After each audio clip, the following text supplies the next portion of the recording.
My girlfriend used my birthday to celebrate her male best friend. His name was on my cake. When I asked why, she smirked, "You're lucky I included you at all." I stopped the music and told the room the truth. She didn't finish the night with any of them. Hey Reddit, I thought I was in a real relationship. Turns out I was the cover story while my girlfriend and her best friend ran the show. Before I shut down my own birthday party, let me start from the beginning. I'm 31 years old, I restore vintage aircraft for private collectors, and I thought I had a decent handle on reading people. Spent the last 8 years working on everything from World War II fighters to luxury corporate jets. When you're responsible for making sure a 70-year-old plane doesn't fall out of the sky, you learn about precision and consequences. Turns out that doesn't translate to dealing with people. My name's Julian, and I met Cassidy at a charity fundraiser about 18 months ago. She works as a pharmaceutical sales rep. She's good with people. Always looks put together. Makes you feel like you're the only person in the room. We hit it off immediately. Within 2 months, we were official. She introduced me as her boyfriend, posted pictures of us together, brought me to family dinners. Her parents loved me. I was part of her life. Really part of it. Everything seemed solid. We had routines. Thursday dinners at an Italian place near her apartment. Saturday farmers market runs. Sunday afternoons where I'd work in my hangar while she did paperwork in the office. But there was always Griffin. Griffin was her best friend from college. 9 years of history. She talked about him constantly. Griffin said this. Griffin thinks that. Griffin wants to try this restaurant. At first, I thought it was normal. People have close friends. Except Griffin didn't act like just a friend. First time I met him at Cassidy's company happy hour, he walked straight past me, pulled her into a too-long hug, gave me a limp handshake, then turned back to her with inside jokes that excluded me. I watched her body language shift. She angled toward him, laughed louder, touched his arm. When I mentioned it later, she shut it down, said I was being weird about it. I let it go. Mistake number 1. Griffin had a key to her apartment from when they were roommates years ago. I didn't have one yet. He'd use that key to show up unannounced sometimes. The first time, we were having a candlelit dinner I'd made from scratch. Griffin walked in at 8 p.m., grabbed a plate, sat down between our 2 place settings. Cassidy handed him a fork. Like this was normal. He spent an hour talking the whole time about his divorce while I sat there invisible. When he left, I asked why she didn't tell him we were on a date. She said he needed someone to talk to. I suggested he could come back another time. She accused me of being inflexible. This became the pattern. He'd crash movie nights, text her at 2 a.m. while we were in bed together. Call me Jules despite corrections. Thursday nights became his standing hangout at her place. I stopped showing up. Cassidy said I was being petty. The real boundary test came 4 months in. Group dinner at this gastropub downtown, 8 people total, all couples. Cassidy and I got there early, grabbed a spot at the big communal table they'd reserved. I went to the bathroom before everyone else arrived. Came back to find Griffin sitting in my seat, the seat right next to Cassidy. My jacket was still on the back of the chair. He'd moved it to the chair at the end of the table. He had his arm stretched across the back of Cassidy's chair, leaning in close, whispering something that made her laugh. That real laugh, not the polite one. I stood there for maybe 10 seconds, waiting to see what she'd do. Nothing. She saw me standing there, made eye contact, then looked back at Griffin, and continued their conversation. I walked to the end of the table, picked up my jacket, pulled over a chair from an adjacent table, and sat down next to some guy from Cassidy's work I'd met once. Griffin watched me do this, made deliberate eye contact, smirked. The whole dinner, he monopolized Cassidy's attention, ordered appetizers for the table without asking anyone, told stories that centered him and Cassidy, inside jokes that excluded everyone else. At one point, he literally fed her a bite of his entree from his fork. She laughed and let him. I sat at the end of the table making small talk with strangers, while my girlfriend let another man act like her date. When the check came, Griffin grabbed it. I got this round. You guys get the next one. Everyone thanked him, making himself look like the man in charge, like he was treating his friends, including me, instead of what it actually was, showing off. The ride home was silent for the first 10 minutes. Finally, I broke it. Handle your friend. What's that supposed to mean? He took my seat. You saw me standing there.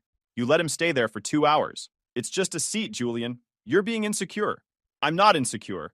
I'm watching you let another man sit in my spot, put his arm around your chair, feed you food, while I make small talk with strangers. She was quiet for a minute, then reached over and squeezed my hand. Apologized. Said Griffin didn't read social cues well, that he was just clingy because of the divorce. Promised she'd talk to him. Said it wouldn't happen again. I believed her. Let it go. The next few weeks, she made an effort. In public, she was the perfect girlfriend. Texted Griffin less around me, moved away when he got too close. But I started noticing the private conversations. Once, her phone lit up while she was in the shower. Griffin's name. Preview. Don't worry about him. He'll get over it. Another time I overheard her on the phone. I know. He's just sensitive about boundaries. You didn't do anything wrong. She was playing both sides, telling me she'd handle it, then telling him I was overreacting. At a friend's wedding 6 months in, Griffin gave a toast about Cassidy, how she'd been there through his worst breakup, how she was the most loyal person he knew, how any man would be lucky to have her. Everyone clapped. I sat there feeling like backup dancer at my own girlfriend's show. When I brought it up later, she called me jealous. He was being nice. Why do you have to make everything about you? A week after the gastropub confrontation, Cassidy showed up at my hangar unannounced, rare for her. She didn't like the hangar, said it smelled like oil and old metal. She'd been thinking about what I said, about Griffin crossing boundaries. She wanted to prove I mattered, that I was important to her, pulled out a key from her pocket, for her apartment, said she wanted me to have it. I took the key. It felt significant, like progress. She explained that Griffin's had his key forever, from when they were roommates, but me having one meant something different. She said it meant trust, that she was choosing me. I should have asked her to get Griffin's key back, should have made that the condition, but I didn't want to push, didn't want another accusation of being controlling. I thanked her, said it meant a lot. She kissed me, said she knew she hadn't handled things perfectly, but she was trying, needed me to see that. I saw what I wanted to see. Thought the key meant I'd been upgraded, didn't realize Griffin's key still worked, and he'd never be asked to give it back. My birthday was coming up in November. 8 months in, things escalated. Griffin started showing up everywhere. Cassidy's work events, our group hangouts, even a family barbecue where he walked in acting personally invited. Her dad greeted him like a son. Her mom asked Griffin's opinion before asking mine. Her sister made a comment about how weird it must be dating someone whose best friend was basically already her husband. She laughed. It wasn't funny. The worst came during a weekend trip to the mountains. Cassidy booked a cabin for her birthday weekend in October. Said it would be romantic, just the two of us. No phones, no work. I was excited. Took 3 days off work, arranged for my assistant to handle an urgent project, drove 4 hours up winding mountain roads. Pulled up to the cabin around 3 p.m. Friday. Cassidy's car was already there. So was Griffin's truck. I sat in my car for a minute, staring at that truck, feeling my stomach drop. Walked inside to find Griffin unpacking groceries, Cassidy's sister and her boyfriend bringing in luggage. Cassidy came out of a bedroom, saw my face, started backtracking immediately, said she'd decided it would be more fun with the whole crew, that she likes having people around for birthdays. When I mentioned she'd said it would be just us, she asked me not to be like this. Griffin walked over, hand on my shoulder, welcomed me, said he'd brought steaks for the grill, talked about what he had planned for the weekend, what he had planned. At Cassidy's birthday weekend that she'd told me was supposed to be romantic. The cabin had 3 bedrooms. Griffin took the master without asking. Cassidy insisted we take the smaller guest room because Griffin needed space to spread out. Her sister and boyfriend got the medium room. That night, Griffin grilled, made a show of it, had everyone gather around, played chef. Cassidy stood next to him the whole time, handing him tools, laughing at his jokes, playing assistant. I sat on the deck with her sister's boyfriend making uncomfortable small talk about sports. Dinner was Griffin talking about his divorce for an hour. Cassidy rubbed his shoulder when he got emotional. I excused myself around 9, said I was tired from the drive. She barely acknowledged it. Laid in that guest room bed listening to them laugh in the living room. Griffin's voice loud, running the show. Second night, I woke up around 2 a.m. Cassidy wasn't in bed. Found them on the back deck. Griffin in an Adirondack chair, Cassidy sitting on the armrest, her head on his shoulder, hand on his chest. Way too close. I opened the sliding door. They jumped apart like I'd caught them doing something guilty. We were just talking. Griffin was having a hard time sleeping. So he needed you at 2 in the morning. He's my best friend. I'm not going to ignore him when he needs support. Julian, don't make this weird. Go back to bed. I'll be there in a minute. I stood there looking at her until she got uncomfortable. She came back to the room a few minutes later, got under the covers, turned away from me, said I was being jealous and controlling, that this was exactly why she'd been worried about letting me in. I laid there staring at the ceiling for the next 3 hours while she fell asleep. Sunday morning, I told her we needed to talk privately about boundaries with Griffin. She said we'd talk when we got home, didn't want to ruin the weekend. We never talked when we got home. She had work stuff, was tired, it was too late, then Monday with early meetings. A week went by. 2 weeks. Whenever I tried to bring it up, she deflected. Said I was holding grudges, that I needed to let things go. Accused me of trying to control who she spent time with. That's what she did. Used therapy words. Whenever I raised a concern, I became controlling, insecure. Jealous. You're being toxic, she'd say. Real partners trust each other. I trusted her. I didn't trust him. But she'd make it sound like trusting her meant trusting him too. And suddenly, I was the bad guy for having standards. At month 10, Griffin started getting worse. We were at a group gathering at a bar downtown. Cassidy and I had been there for about an hour when Griffin showed up. Made his entrance loud, hugging everyone, buying shots, being the center of attention. When dinner was called, Griffin maneuvered himself next to Cassidy. I was on one side, he was on the other. Throughout dinner, he'd lean across her to talk to me, physically cutting into her space. He'd order appetizers without asking, reach across Cassidy to grab the menu from my hands. Reference their last visit to this restaurant, without me. When the entrees came, Griffin started eating off Cassidy's plate. Just reached over with his fork, took bites of her food. She laughed, didn't tell him to stop. After dinner, we moved to the bar area. I went to get drinks. When I came back, Griffin had his arm around Cassidy's waist. Not shoulder, waist, his hand right above her hip. She was leaning into him slightly, laughing at something he'd said. I set the drinks down, looked directly at Griffin. Move. His smirk dropped. He looked at Cassidy, expecting her to defend him. Julian, come on! Move! He stepped back, hands up in mock surrender. Mumbled something about me being territorial. Grabbed his drink and walked to the other end of the bar, shaking his head. Cassidy immediately pulled me toward the hallway, away from the group, told me I'd embarrassed her in front of everyone. I pointed out he'd had his hand on her waist. She said, so what? Friends touch each other. I said, not like that when you have a boyfriend standing right there. She accused me of being a caveman, of making everything awkward. Said I was making scenes, embarrassing her, that she was starting to regret introducing me to people. That one hit different. I asked if she really regretted introducing me. She backtracked, said she just meant I needed to be less reactive, more mature. She pulled out her phone, started typing while I was mid-sentence. She was texting him, apologizing for my behavior. I finished my drink and left. Texted her from the car that I was heading home. She didn't respond for 3 hours. When she finally did, you really ruined tonight. I had to spend the whole time explaining your behavior to people, not asking if I was okay, not acknowledging why I left, just upset that I'd made her look bad. I set a clear boundary, told her Griffin needed to respect our relationship or couldn't be around us as much. She agreed, said she understood. For about 2 weeks, things improved. Then gradually, slowly, he crept back in. My birthday was coming up in November. I mentioned wanting something low-key.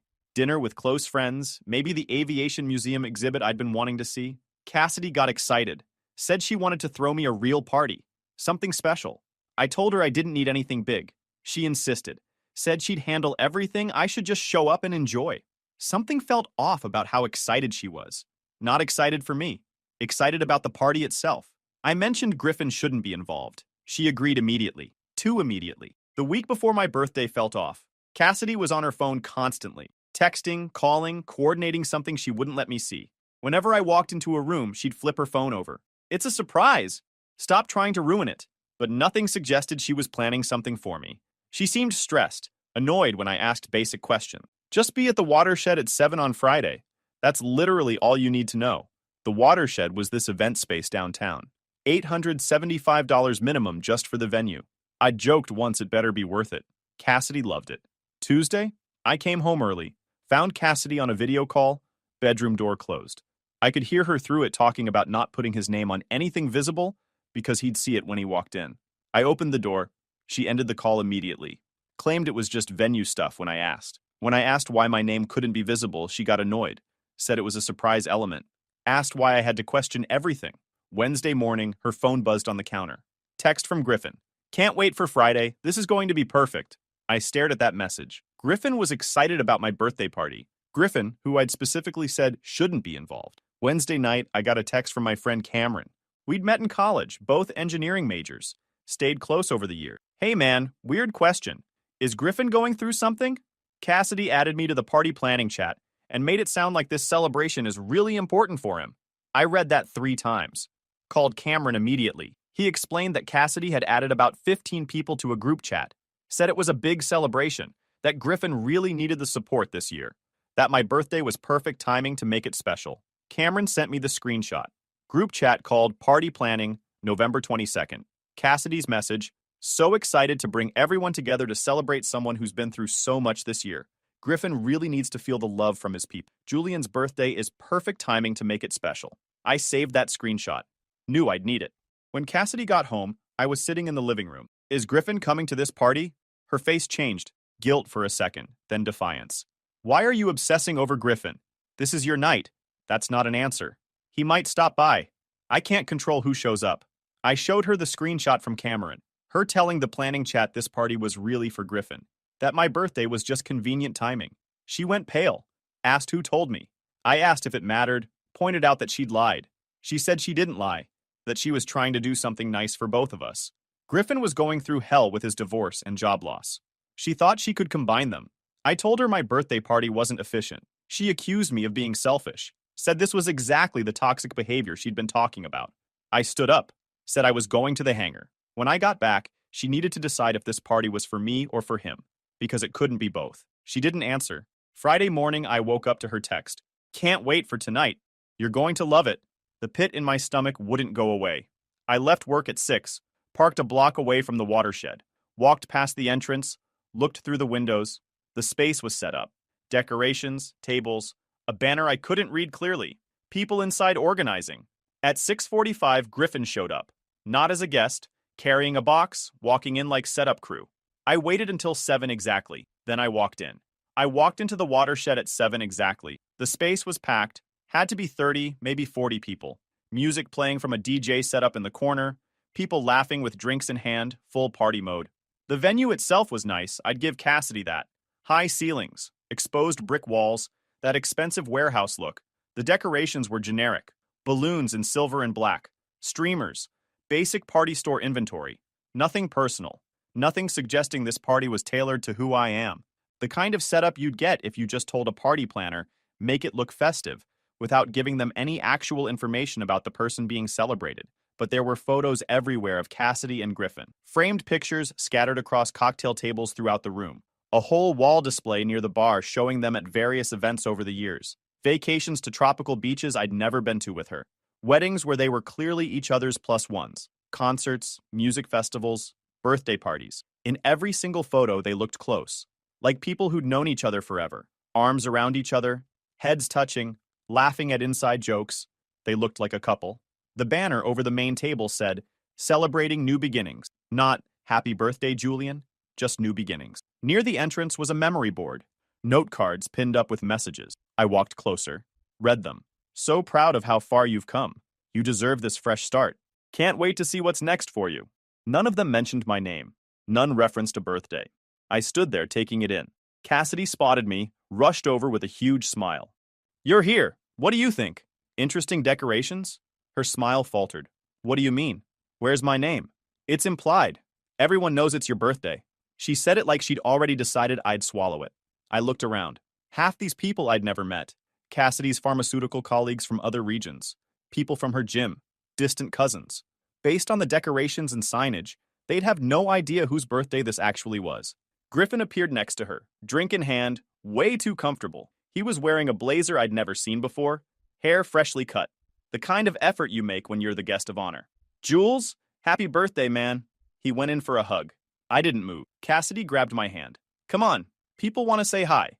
She pulled me around the room, introducing me to people. Her pharmaceutical colleagues, her gym friends, some distant cousins I'd met maybe once. Everyone was polite, but the energy was off. They'd say happy birthday like they were just being polite, then immediately shift to asking Cassidy how she'd been, whether she was excited about the celebration, how long she'd been planning this event. Not one person asked me about my work or my life or anything personal. I was just the excuse to throw the party. I noticed Griffin working the room separately. People greeted him like he was the host. Lots of hugs, lots of "so good to see you" energy. At 7:30, the DJ cut the music. Cassidy grabbed the microphone. "Hey everyone, thank you so much for coming tonight." She was looking at Griffin when she said it. This year has been really challenging for some of us, but it's also been about growth and realizing what really matters. So tonight, we're celebrating someone who's been through so much and come out stronger. I was standing off to the side, watching. She still hadn't said my name. This person has shown me what real friendship looks like, what loyalty means, what it means to show up when things get hard. Griffin had tears in his eyes. People were nodding, some wiping their own eyes. "So before we cut the cake, I just want to say, Griffin, I'm so proud of you." The room erupted in applause. "Griffin! My birthday party!" She was talking about Griffin. He walked up, hugged Cassidy long and tight. People were cheering. Someone started chanting his name. He took the microphone. Thank you, Cass. You have no idea what this means. This year has been rough. The divorce, losing my job. But you've been there every single day. You're the one person I can count on. More applause. He was crying. I honestly don't think I'd be here without you. Cassidy was crying too. They were holding hands. Griffin turned to someone near the kitchen, made a rolling motion with his hand. Bring it out, he called, like he was directing the whole event. Someone wheeled out the cake, large white cake with elaborate decoration. When they got close enough for me to see the writing, congratulations, Griffin, new beginnings. Not my name, his name. Cameron was next to me. Saw it the same time I did. Bro, what the... People started noticing, confused looks. Someone said, wait, isn't this Julian's birthday? Cassidy's face went white. She looked at me, then at the cake, then back at me. Griffin was still smiling, oblivious, soaking up attention. I walked to the DJ booth, found the power strip, unplugged it. The music died. The room went silent. Everyone looked at me. I walked to the middle of the room, stood next to the cake with Griffin's name. For anyone confused, today is my birthday, November 22nd. I'm 31. People stared at Cassidy, shocked expressions. But somewhere in the planning, it became about Griffin. His name on the cake, his speech, his moment. I looked at Cassidy. You used my birthday as cover. Julian, let me explain. No, she stopped. I pulled out my phone, showed the screenshot from the planning chat. This is from the party chat. You told guests this was really for Griffin, that my birthday was just convenient timing. Dead silence. Enjoy the party, eat the cake with Griffin's name, celebrate whatever this is. I looked at Cassidy. We're done. Please, not here. Especially here. You disrespected me in public. You don't get to fix this in private. I pulled out my keys, removed her apartment key, set it on the table next to the cake. Don't contact me. I walked out. Cameron followed immediately. Couple other friends too. Outside, someone was filming. Holy shit, did you get that? Good. Let it be documented. I drove straight to Cassidy's apartment. Still had my copy of her key for emergencies. This was my final emergency. Spent an hour collecting my things. Clothes, toiletries, books, the knife set. Put it all in boxes. Left everything of hers on the counter. The sweatshirt of mine she always wore. The $90 wine I'd been saving for our anniversary. Wrote one note. Your key is with the doorman. Don't contact me. Changed her contact name to blocked. Blocked her everywhere. Phone, social media, email filters. Got home around 10:30. Phone blowing up. I sent one group message. I'm good. Don't relay messages from Cassidy. I'm not discussing it. No sides needed. Muted the chat for 48 hours. Poured bourbon. Sat in silence. No Cassidy, no Griffin. No managing anyone's feelings. Felt like I could breathe again. Around 11, doorbell rang. Ring camera showed Griffin. I spoke through the system. Leave? Let's talk man to man. There's nothing to talk about. Leave. He tried the sympathy angle. Said Cassidy was a mess. Crying. Couldn't eat. That I'd really hurt her. I almost laughed. Pointed out that I'd hurt her at my birthday party with another man's name on the cake. He said it was a misunderstanding. That I was blowing it out of proportion. I told him once calmly that he'd spent a year and a half testing boundaries, showing up uninvited, taking my seat, putting his hands on my girlfriend, every move trying to prove something. I told him he failed, that I'd never been competing with him. I just expected basic respect in my own relationship. Neither of them could provide it. I said if he showed up again, I'd call the police and file a trespassing report. He stood there another minute on camera, trying to think of some comeback. Finally left. Got in his truck. Sat there a few minutes, probably calling Cassidy, then drove away. I poured another bourbon. Sat back down. Silence felt good. Saturday, I canceled everything. Removed her from my emergency contacts. Changed every shared subscription password. Netflix first, then the rest. Removed her access, updated payment methods. Found the receipt for the party venue buried in my email. Cassidy had somehow gotten my credit card information and charged the full amount. $875 for a party, celebrating another man at my birthday. The audacity actually made me laugh. I called the venue first thing Saturday morning. Explained the situation to the manager.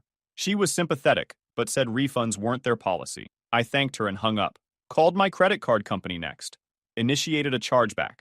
The customer service rep asked for documentation. I sent the screenshots from the planning chat showing Cassidy had deceived me about what the party was actually for. Sent the photo someone had taken of the cake with Griffin's name. Sent the text exchange where she'd refused to confirm whether Griffin was involved. The bank rep actually paused after reviewing everything. Said it was one of the more justified chargebacks she'd processed in her 5 years doing the job. Case approved within 48 hours. Sunday morning, text from Cassidy's sister. You really embarrassed her in front of everyone. Her career is in that room. You could have handled it privately. I responded once. She could have not thrown a party for another man on my birthday. Block me or don't, but I'm done explaining myself. By Sunday afternoon, screenshots were circulating. Someone had filmed the cake reveal, my speech, me walking out, posted it with the caption, "When you find out your birthday party isn't actually for you." It went semi-viral within hours, thousands of shares. The comment section was brutal. People calling out the cake, the photos of Griffin everywhere, her speech that never mentioned my name. The video got picked up by relationship drama accounts with millions of followers. Cassidy's face visible in every frame. Monday, I dropped her stuff with the doorman. Didn't go upstairs. That afternoon, Griffin posted on social media. Some people can't handle seeing others get support during hard times. Real men lift each other up instead of tearing people down over misunderstandings. I screenshot it and posted it in the mutual friend group with one sentence. If anyone's still confused about what happened, the friend group went cold on both of them. People started declining invitations. Wednesday, 1 week later, I got an email from a lawyer, Cassidy's lawyer. She wanted the chargeback reversed. Claimed I'd verbally agreed to pay for the party. I forwarded it to my lawyer with full context and screenshots. His response, "Let her try. This won't go anywhere." It didn't. By week 2, I'd fully moved on. Changed my locks even though she'd given me her key back. Updated everything. Organized my space like I was single again. The weird thing was how much lighter I felt. 3 weeks after the party, shit started catching up to them. Cassidy's pharmaceutical company held their annual holiday gala. She brought Griffin as her date. He showed up half drunk in an ill-fitting suit. Someone recognized him from the viral video. Within 30 minutes, people were whispering. Her supervisor pulled her aside, suggested she bring more appropriate +1s to company events. Griffin got loud at the bar, made jokes about being the real man in Cassidy's life. Security escorted him out. Her boss watched it all happen. Monday, HR called her in about professional boundaries. Their social media became desperate. Vague posts about fake friends and real ones. The mutual friend group went cold. Plans got made in chats that didn't include them. Cameron told me Cassidy tried hosting a holiday party. 20 invitations sent. 3 people showed up. Stayed an hour. She spent it trying to reframe the birthday party as a misunderstanding. Cameron's girlfriend shut it down. We all saw the video. We all saw his name on the cake. Griffin's custody battle got worse when his ex-wife's lawyer used his social media posts as evidence. He started blaming Cassidy online. They were turning on each other. By December, Cassidy was texting mutual friends, asking them to relay messages. Everyone told her to respect no contact. She tried calling from different numbers. I blocked them all. She sent a letter to my hangar. My assistant asked if I wanted it. I said shred it. January, Cassidy's sister got engaged, called to invite me to the party. I asked if Cassidy and Griffin would be there. When she said yes, I declined. Sent a gift instead. Heard later, Cassidy spent the event crying in the bathroom. Griffin got drunk and hit on a bridesmaid. They both left early after someone confronted Griffin. The family was mortified. February, I ran into Cassidy's mom at a coffee shop. "Julian, good to see you." "You too, Mrs. Patterson. I want you to know, we didn't know what she was planning. If we'd known, we would have stopped her. I appreciate that. She's not doing well. Griffin's not a good influence. Now she's stuck with him and everyone else has walked away. That was her choice. I know. I just wanted you to know we're sorry. You deserved better." March was when it all fell apart publicly. Cassidy and Griffin got into a screaming match at a wedding. Something about Griffin flirting and Cassidy accusing him of abandoning her when she needed support. Security removed them both. The bride was furious. Cameron sent me the video. Cassidy looked terrible. Hair a mess, makeup smeared, screaming at Griffin in the parking lot while he laughed. "This is what you threw away a good man for?" someone off camera said. She had no response. By April, I'd moved on. Met someone at an aviation museum fundraiser. Museum curator. Smart, straightforward, had her shit together. 3 dates in, she asked where I saw things going. "I like you. I'd like to keep seeing you. Exclusively if you're interested." "I'm interested." That easy. No games, no competing with a best friend. Cassidy and Griffin officially became a couple. Relationship status changed, photos together. Everyone had the same reaction. That's what we figured was happening anyway. They lasted 6 weeks. Broke up dramatically. Griffin posted that Cassidy was too needy and couldn't respect boundaries. Neither of them saw the irony. But I wasn't paying attention anymore. A year after the birthday party, I was having dinner with the curator I'd been seeing, celebrating her promotion. She'd spent 20 minutes telling me about her plans for a new aviation history exhibit. Actually interested in my work, treating me like a partner. This is what it's supposed to feel like. No competing with a best friend. No managing someone else's insecurity while mine gets ignored. Just mutual respect and someone excited to build something with me. My phone buzzed. Unknown number. Preview. Julian, we need to talk. Meet me at the watershed tomorrow at 7. I'll be there whether you show up or not. C. I stared at that message for about 3 seconds. Then I blocked the number. Deleted the message. Didn't respond. She noticed. Everything okay? Yeah. Just spam. She went back to talking about the exhibit. I went back to listening. The next evening at 7, I was at home, working on a restoration project in my garage. 1944 engine rebuild. Detail work that needed full attention. My phone stayed silent. Cassidy sat at the watershed waiting. Alone. Some people think you owe them closure. That you'll fix what they broke just so they can feel better. Not happening. 2 days later, I got an email. New address, bypassed my filters. Subject. I know you said not to contact me, but I need you to understand. I read the first line. Stopped. Blocked the address. Set up a more aggressive filter. I'm 32 now. Dating someone who actually wants to be with me. My restoration business is thriving. Just finished a 1944 P-51 Mustang going to an air show next month. Life is good. Sometimes I see Cassidy's social media through mutual friends posts. She's dating someone new. Some guy who looks uncomfortable in every photo. Long captions about growth and learning from mistakes and choosing yourself. All that fake self-awareness bullshit. Griffin moved to a different city. Custody situation didn't go well. No idea what he's doing. Don't care. The mutual friend group moved on. Nobody talks about the birthday party unless someone new joins and asks. Then it gets retold like legend. You had to be there, but basically this dude showed up to his birthday party and his girlfriend had put another man's name on the cake. No way. He unplugged the DJ, gave a 30-second speech, walked out. That's cold. That's standards. Last month I ran into Cassidy's sister. She's married now. Seemed happy. How are you doing? She asked. Really good. I'm glad. You deserved better than what my sister put you through. I appreciate that. For what it's worth, she talks about you all the time. Tells people you were the one that got away. I wasn't the one that got away. I was the one that left. We talked a few more minutes, then parted ways. My girlfriend asked about it later. Was that weird? Not really. Ancient history. Do you ever regret walking away? From someone who put another man's name on my birthday cake? Not even once. She laughed. Fair point.